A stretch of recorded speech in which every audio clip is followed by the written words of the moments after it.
शनी ग्रहाचा एक आकर्षक उपग्रह आहे टायटन, जो बुध ग्रहापेक्षाही मोठा आहे. त्याच्या दाट नायट्रोजनच्या वातावरणाखाली पृष्ठभागावर इथेनच्या नद्या आणि तलाव आहे, ज्यांचं तापमान ऋण 180 डिग्री सेल्सिअस आहे.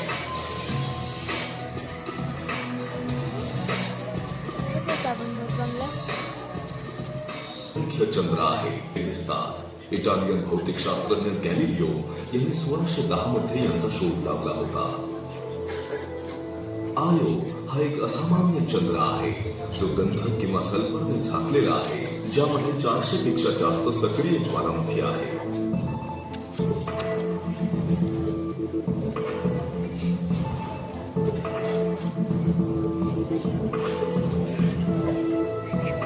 युरोपावर भेगाळलेल्या बर्फाचा ठोस पृष्ठभाग आहे, ज्याखाली 100 किलोमीटर